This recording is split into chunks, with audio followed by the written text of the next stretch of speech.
आज का जो हमारा टॉपिक है वो क्या है? गुलाम वंश का दूसरा पार्ट हम पढ़ने वाले हैं।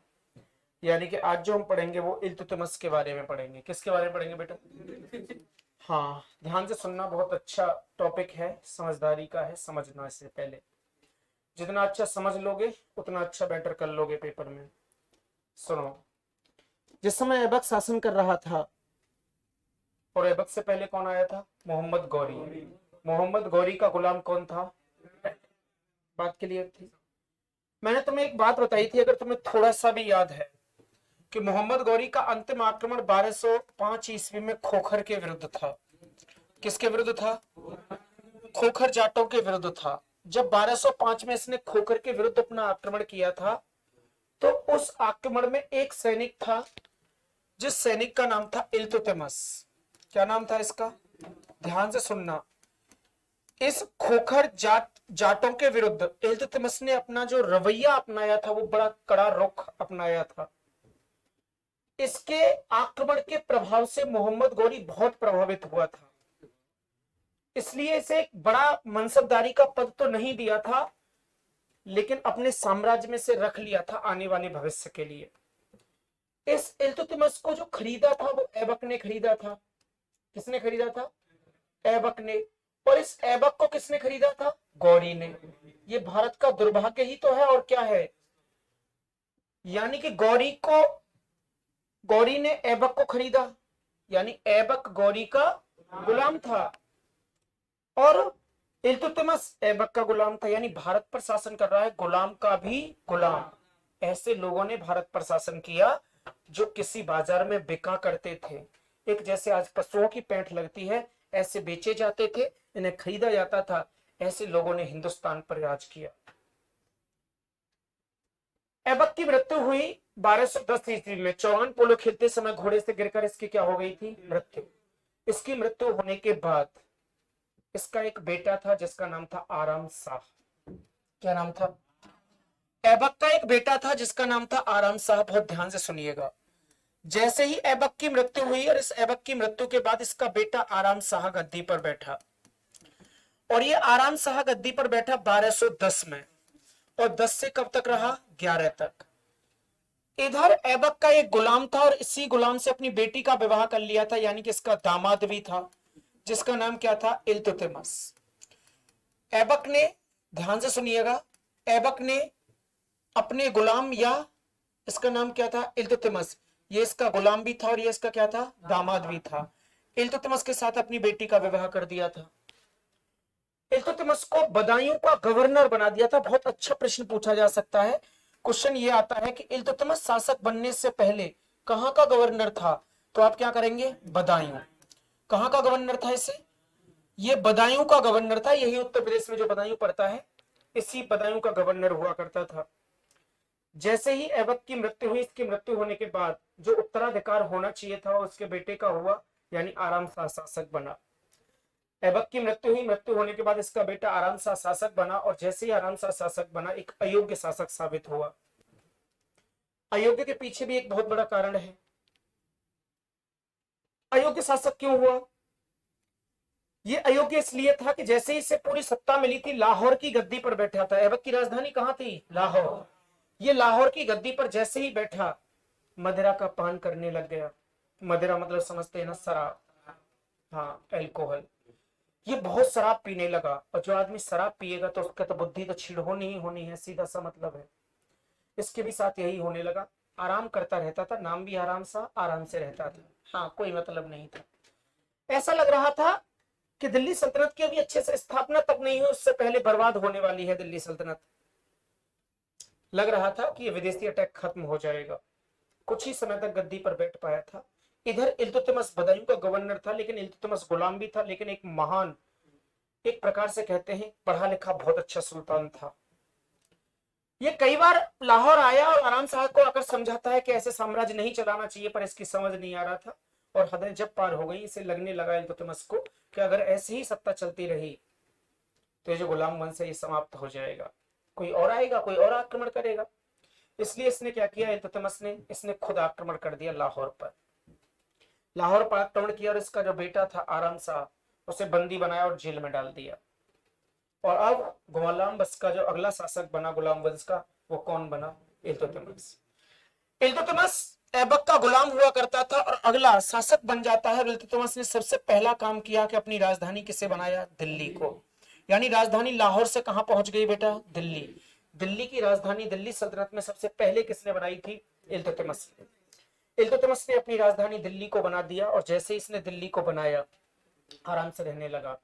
क्वेश्चन सुनिएगा, गुलाम वंश का संस्थापक कौन था बेटा? कुतुबुद्दीन। अगर आता है गुलाम वंश का वास्तविक संस्थापक, real founder of Ghulam slave dynasty, तो आप क्या करेंगे? इल्तुतमिश। एक तो ये गुलाम का भी गुलाम था, एक तो इसलिए वास्तविक रहा, और दूसरी बात, इसने सभी ऐबक के जितने भी कार्य अधूरे रह गए थे उन्हें पूरा किसने किया था? इल्तुतमिश ने। अब गद्दी पर जो बैठा वो कौन बैठा? इल्तुतमिश। इल्तुतमिश 1211 ईस्वी में दिल्ली का सुल्तान बनता है और 1211 से 1236 तक रहता है। याद रखना, इल्तुतमिश दिल्ली का ऐसा पहला शासक था जिसने खलीफा से, किससे? जिसने खलीफा से सुल्तान की उपाधि धारण की थी। वाकायदा खलीफा से सुल्तान की उपाधि धारण करने वाला, ऐसे तो कोई भी सुल्तान की उपाधि धारण कर सकता है, लेकिन खलीफा के द्वारा बाय सर्टिफिकेट उपाधि धारण करने वाला व्यक्ति कौन था? इल्तुतमिश था। ये एक और बात याद रखना, इल्तुतमिश ने अपनी राजधानी जो बनाई बेटा, वो किसे बनाया? दिल्ली को। दिल्ली को अपनी राजधानी बना लेता है और दिल्ली से ही शासन करता है समस्त भारत पर। इसके अलावा इल्तुतमिश की बात करें तो इल्तुतमिश पहला इलवरी तुर्क था। इल्तुतमिश कौन था? पहला इलवरी तुर्क। अब आप कहेंगे ये क्या है इलवरी तुर्क? तुर्क का मतलब है, एक तो ये तुर्की से था, जिसे तुर्की कहते हैं, टर्की कहते हैं, टर्की कहते हैं। पहली बात तो ये तुर्क देश से था और वहां पर 64-65 प्रकार की जातियां होती हैं, जो कास्ट होती हैं, उनमें से एक जाति हुआ करती थी इलवरी। तो याद रखना, भारत का पहला इलवरी तुर्क कौन था? इल्तुतमिश था। तो दूसरा भी कोई आएगा क्या? हाँ, कौन? भारत में कुल 2 इलवरी तुर्क आए। ये बहुत छोटे छोटे प्रश्न तुम्हें लग रहे होंगे, लेकिन बहुत महत्वपूर्ण प्रश्न होते हैं। भारत में 2 इलवरी तुर्क हुए। एक इलवरी तुर्क इल्तुतमिश है और दूसरा इलवरी तुर्क कौन है? बलबन। गयासुद्दीन बलबन आएगा, बहुत भयंकर शासक था, वो बन जाता है।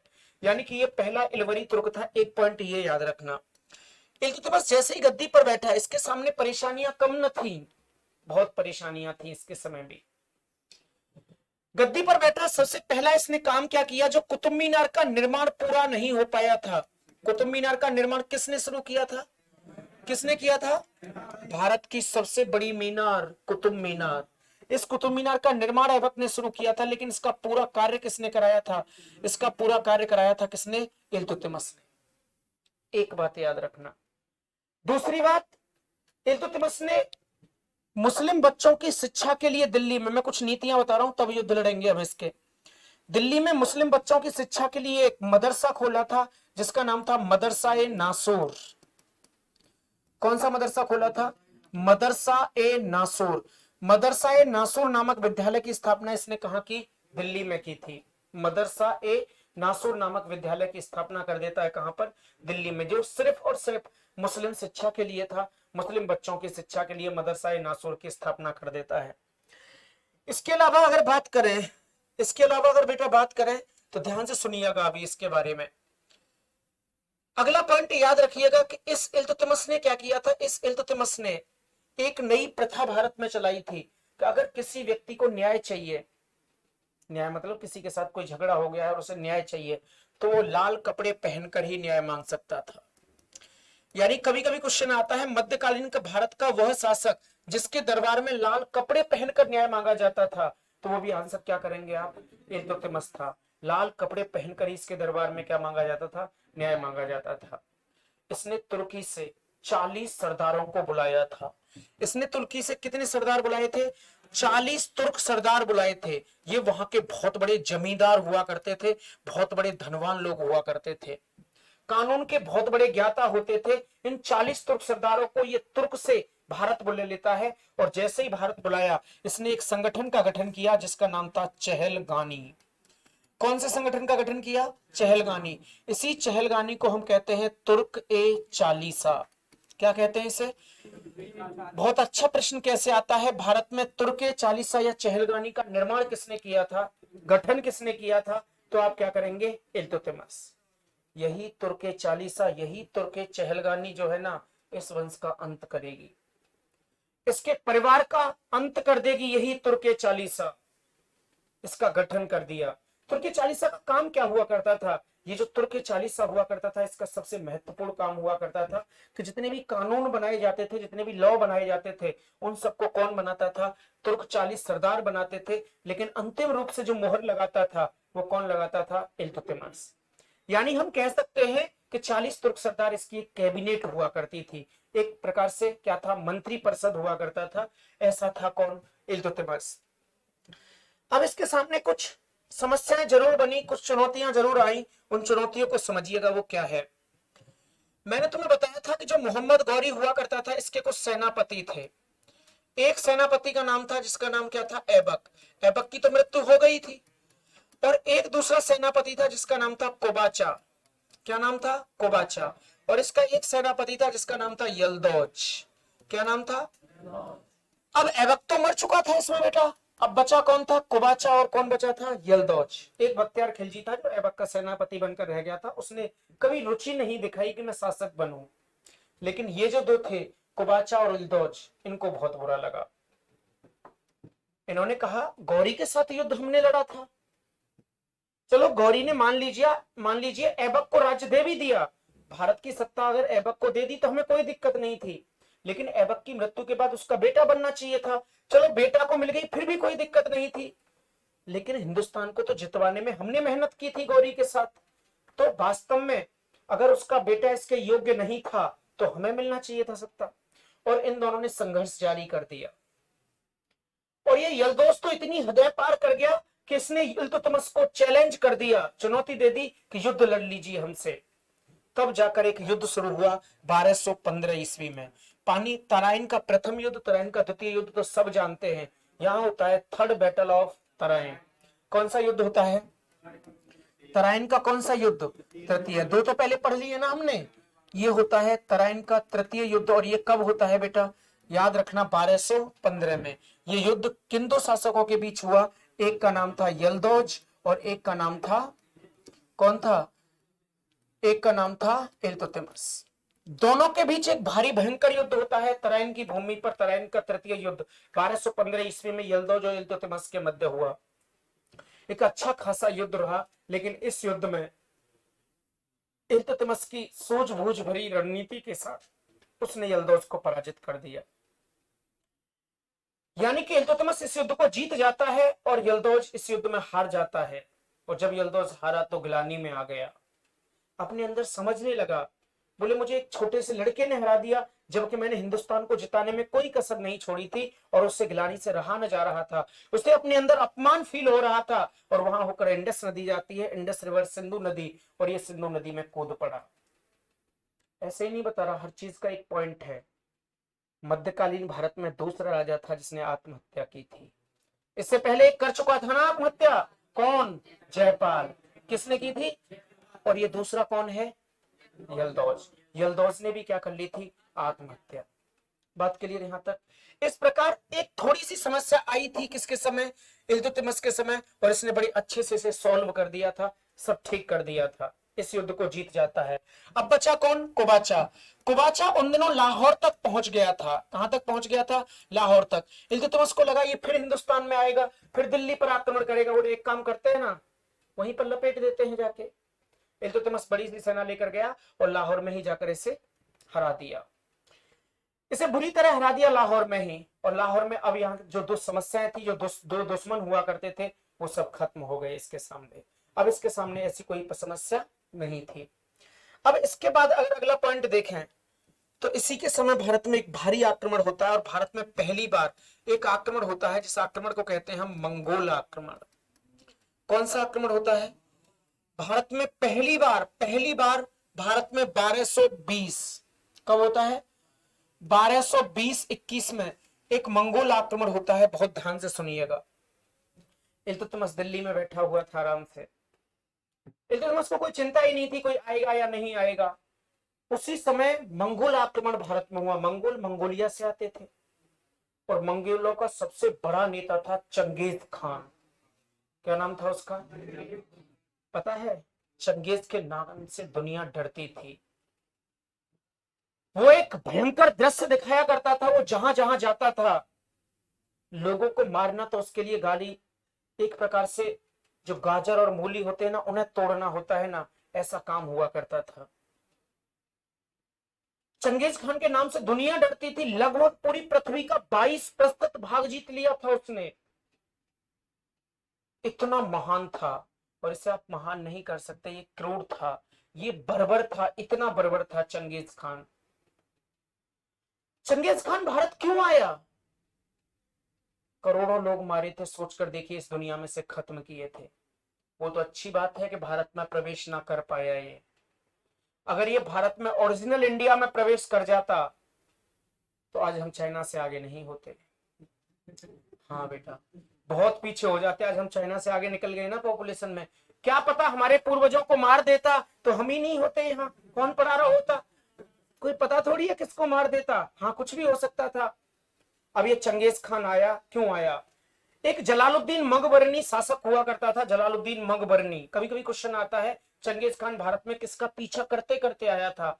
एक शासक था जलालुद्दीन मकबरनी, और मकबरनी को उसने पूरी तरह पराजित किया और मकबरनी वहां से भाग गया।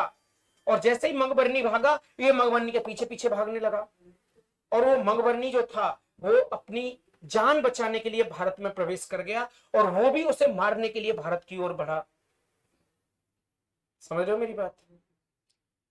सिंध प्रांत पाकिस्तान वाला क्षेत्र था, उस क्षेत्र तक आ गया। इल्तुतमिश दिल्ली में बैठा है। इल्तुतमिश का एक राज्यपाल हुआ करता था, कहां? उस लाहौर वाले क्षेत्र में। उस लाहौर वाले क्षेत्र में पहुंचने ही वाला था चंगेज खान। वो लाहौर से चला, उसका जो राज्यपाल हुआ करता था दिल्ली पहुंचा, और दिल्ली में जाकर कहता है इल्तुतमिश से, महाराज। बोले हाँ जी बताओ क्या हुआ? बोले भारत में ना मंगोल आक्रमण हुआ है। इल्तुतमिश का मंगोल आक्रमण हुआ है? बोले हाँ मंगोल आक्रमण हुआ है। बोले चल हम देखते हैं मंगोल आक्रमण कौन है। बस अच्छे से तलवार वलवार सेना वैना, उसे बड़ा अपने आप में अभिमान हो रहा था, यलदौस को हराया था। बोले हम देखेंगे कौन है, देखते हैं, चलो मंगोल मंगोल। बस पूरी सेना तैयार कर ली, बड़ी सी सेना तैयार की। और सेना तैयार करने के बाद जैसे ही चलने को हुआ, एक बार उसे बुलाया, बोले इधर आ रहे राज्यपाल। बोले किसका आक्रमण हुआ है? मंगोलों का। हाँ हाँ ठीक है, मंगोल को तो ठीक है, लेकिन मंगोल में कौन है? मंगोल में कौन है? लीडर कौन है उनका?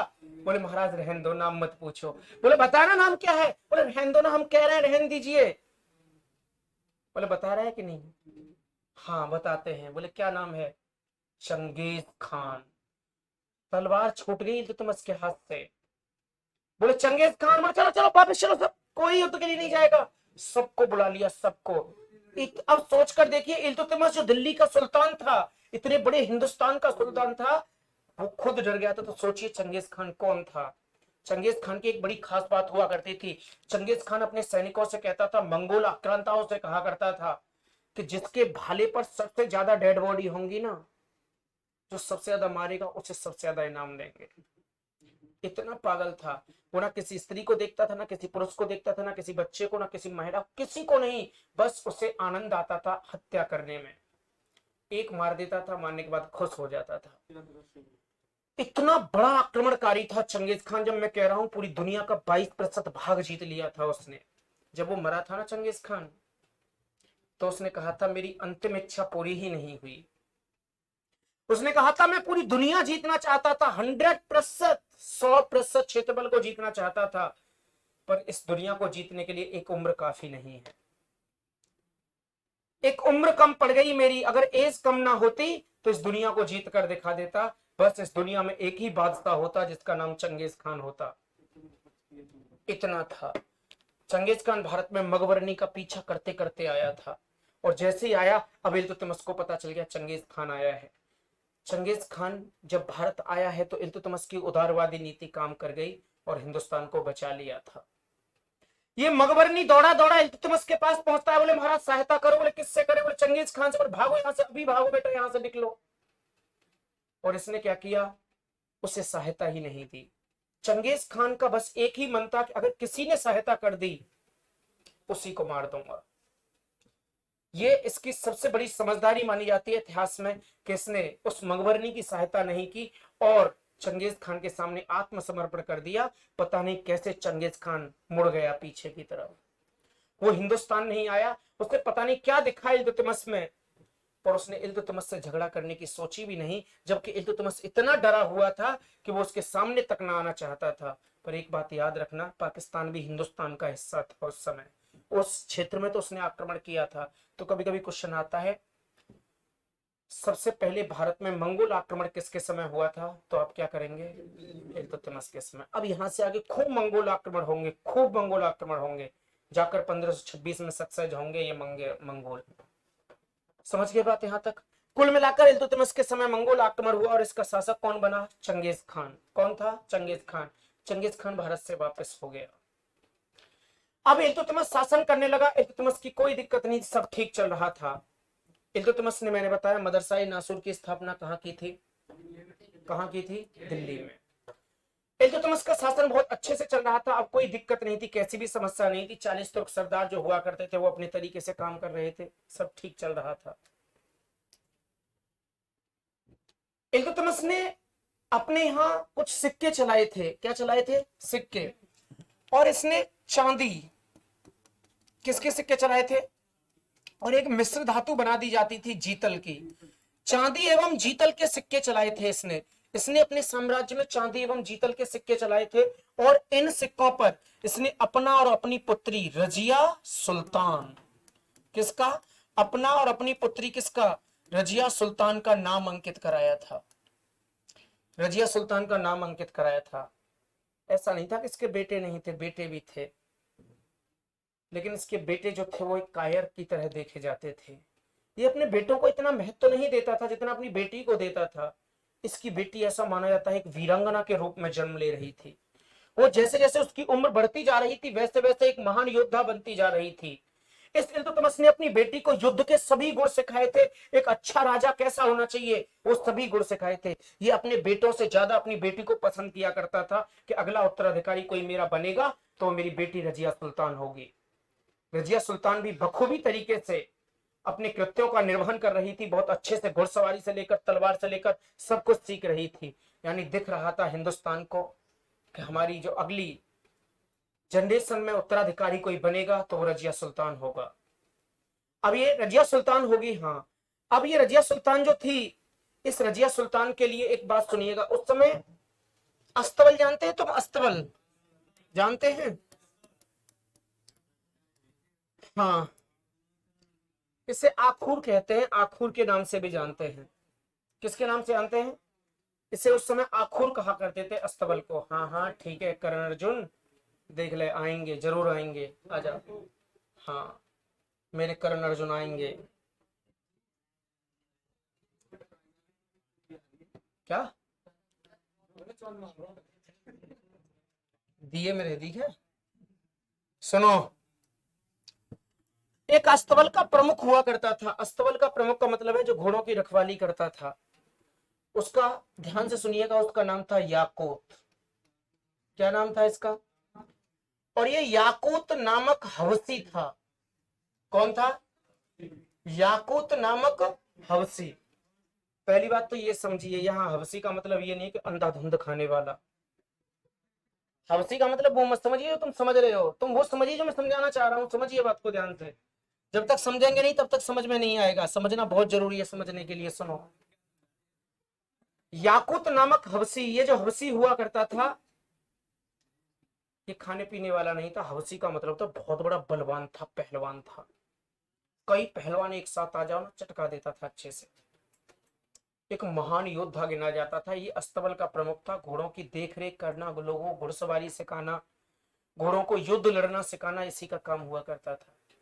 और इल्तुतमिश ने इसी याकूत नामक हवसी को, जो रजिया सुल्तान हुआ करती थी, उस रजिया सुल्तान का गुरु बना दिया था। मतलब पूरी ट्रेनिंग तुझी को देनी है और बहुत आराम से। कहने का मतलब है युद्ध लड़ना सिखाइए, घोड़ा चलाना सिखाइए, तलवार सिखाइए, सब कुछ तुम्हें सिखानी है। हाँ, तू कुछ भी समझ ले, जो तू समझ रहा है वही परफेक्ट है। यानी कि अब रजिया सुल्तान अपने युद्ध के लिए आने वाले किसी भी समस्या के लिए तैयार होना था, और उसका जो गुरु बन गया था वो कौन बन गया था? याकूत। याकूत नामक हवसी उसे तलवारबाजी भी सिखाता था, धनुष भी चलाना सिखाता था, घोड़ा चलाना भी सिखाया करता था। सब कुछ ठीक चल रहा था, कोई दिक्कत नहीं थी। 1236 ईस्वी में इल्तुतमिश की मृत्यु हो गई। जैसे ही 1236 ईस्वी में इल्तुतमिश की मृत्यु हुई, और इल्तुतमिश तो पहले ही घोषणा कर गया था, अनाउंस कर गया था कि मेरी मृत्यु के बाद मेरी बेटी रजिया सुल्तान ही दिल्ली की गद्दी पर बैठनी चाहिए। लेकिन जो 40 तुर्क सरदार थे, इनको यह पसंद न था। मध्यकालीन भारत में तो स्त्रियों की स्थिति बहुत खराब हो गई थी। स्त्रियों को घर से बाहर नहीं निकलने देते थे, वो पर्दा प्रथा में रहा करती थी। यहां तो तुम दिल्ली की शासिका बनाने वाले हो उन्हें। ये 40 तुर्क सरदारों को बिल्कुल मंजूर न था। इल्तुतमिश की मृत्यु हुई। इसकी मृत्यु होने के बाद जो इल्तुतमिश ने कहा था वो नहीं हुआ, और इसका बेटा था बहराम शाह। क्या नाम था? बहराम। बहराम शाह को शासक बना दिया। जैसे ही बहराम शाह को शासक बनाया, ये रजिया सुल्तान को बिल्कुल उचित न लगा। उसने इतनी मेहनत की थी, एक महान योग्य महारानी बनने की पूरी कोशिश की थी, साम्राज्य को चलाने के लिए और अपने पिता के कर्तव्यों को निभाने के लिए। लेकिन ये रजिया सुल्तान को बिल्कुल सही नहीं लगा। लेकिन 40 तुर्क सरदारों के सामने चल नहीं रही थी रजिया की। रजिया सुल्तान बहुत पढ़ी लिखी भी थी और बहुत ज्यादा समझदार भी थी।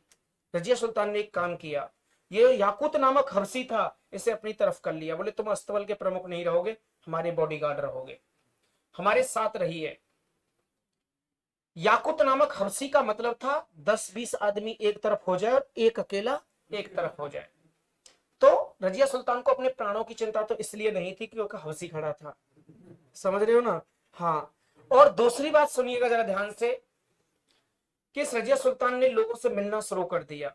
ये सुबह की निकलती थी, दिल्ली की जितनी भी प्रजा हुआ करती थी सबके दरवाजे पर जाती थी, घर घर जाती थी, उन्हें समझाती थी कि सोचकर देखिए 40 तुर्क सरदार तो ऐसा ही करते रहेंगे जैसा होता आया है। मेरे पिता ने मुझे उत्तराधिकारी चुना था। सोचो, एक इतने बड़े राज्य की महारानी तुम्हारे घर घर आ रही है तो तुम्हारे लिए क्या नहीं करेगी। आपके सहयोग की जरूरत है और मुझे दिल्ली की सत्ता पर बैठा दीजिए। हिंदुस्तान के इतिहास में पहली बार ऐसा हो रहा था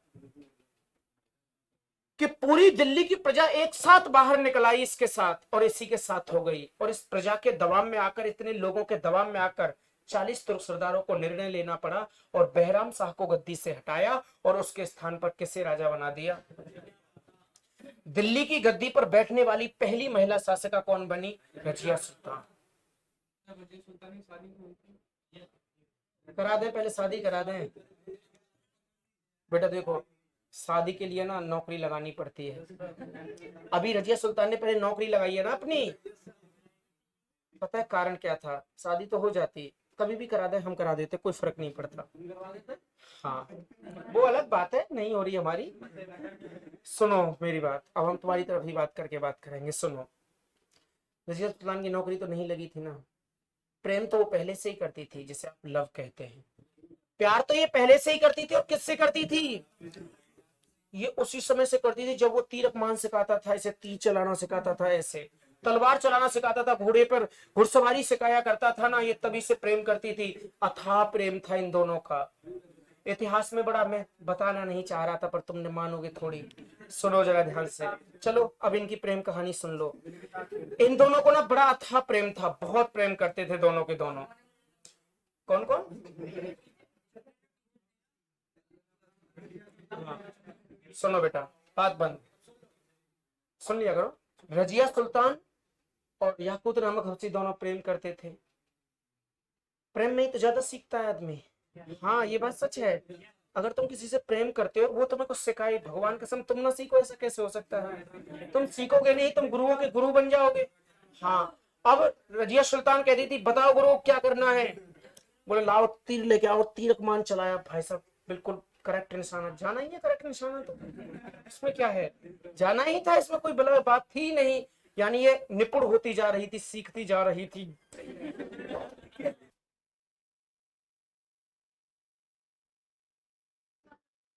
कुल मिलाकर बात ये था कि सब ठीक चल रहा था। अब भी ठीक है, कोई दिक्कत नहीं है।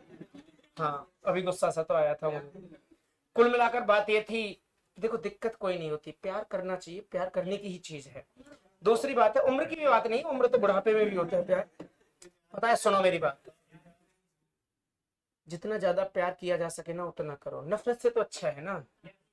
पर हर मोड में एक तरह का प्यार नहीं होता, हर मोड पर अलग अलग तरीके के होते हैं। भैया से भी होता है, दीदी से भी होता है, माता पिता से भी होता है। हाँ ठीक है, इनकी लव मैरिज थी वो अलग बात है, अभी मैरिज नहीं हुई थी, लव ही लव था। अब ये खूब प्रेम करते थे। पता है प्रेम की तब तक दिक्कत नहीं होती जब तक पापा को पता ना चले। हाँ, और जब पापा को पता चल गया ना बेटा, तो फिर प्रेम दिक्कत कर जाता। लेकिन यहाँ तो उल्टा हो गया था, पापा को पता चलता उससे पहले पापा ही चले गए। हाँ, पापा को पता चलता उससे पहले पापा ही चले गए, और जब पापा चले गए तो अब कोई दिक्कत नहीं थी, खुल्लम खुल्ला प्यार होना था। अब इधर नौकरी और मिल गई, नौकरी का मतलब बादशाह बन जाना अपने आप में, शासिका बन गई। अब तो कोई दिक्कत नहीं थी, बुला लिया, बोले आजा भाई याकूत, याकूत को बुला लिया, और याकूत को दिल्ली में वहीं पर अपना क्या बना लिया, बॉडीगार्ड, यानी अंगरक्षक बना लिया। रजिया सुल्तान की खास बात हुआ करती थी, देखो क्वेश्चन सुनो, थोड़ी देर मजाक होती है बस। रजिया सुल्तान मात्र सत्तात्मक समाज की स्थापना करना चाहती थी। मात्र सत्तात्मक, स्त्री की वैल्यू होनी चाहिए, स्त्री को भी पूजा जाना चाहिए। वो जो पुरुषों की वैल्यू इतनी ज्यादा हो गई थी, पुरुषों की वैल्यू चाहे उतनी ही रहे, लेकिन महिलाओं की उठ जानी चाहिए और बराबर हो जानी चाहिए, वो ऐसा चाहती थी। इसलिए वह पुरुष प्रधान पहना करती थी, पुरुष परिधान, परिधान मतलब वस्त्र, वो पुरुषों के कपड़े पहनती थी। बहुत सुंदर थी रजिया सुल्तान, सच में बहुत सुंदर थी। अब मैं क्या करूं, मैं तो इंडस वैली सिविलाइजेशन का हूं, तो मैं अब बस फील करा सकता हूं। मैंने तो देखा था उसे, सच में देखा था, देखो कैसे देखा था। बहुत सुनो, बहुत सुंदर हुआ करती थी, इतनी सुंदर थी, गोरा चेहरा हुआ करता था, तिलविल भी होगा कहीं ना कहीं। हाँ, बहुत सुंदर हुआ करती थी। ऊपर से काले कपड़े पहनती थी, गोरा आदमी, ब्लैक शर्ट, हाँ, काले कपड़े पहनती थी और पुरुषों के कपड़े पहनती थी। और इसकी पता खास बात क्या हुआ करती थी, सुबह सुबह जिस प्रजा ने इसे राजा बनाया था उसके दर्शन के लिए जरूर जाती थी। यानी कि हाथी पर बैठती थी सुबह सुबह और पूरी दिल्ली का चक्कर लगाती थी सुबह सुबह। बोले महारानी आ रही हैं, किसी को कोई दिक्कत हो तो बताओ। पता है दिल्ली के लाल जो राजा हुआ करते थे या दिल्ली के जो लोग हुआ करते थे वो क्या सोचते होंगे, बोले राजा जैसा है वैसा है, पर देखने में एकदम मस्त है, हम जो कुछ भी है। तो रजिया सुल्तान बहुत सुंदर हुआ करती थी। इधर सुनो मेरी बात, अभी लाइट गड़बड़ कर रही है ना ज्यादा, गर्मी ज्यादा है ना, लिख ले, हाँ लिख ले, परेशान कर रहे हैं ज्यादा।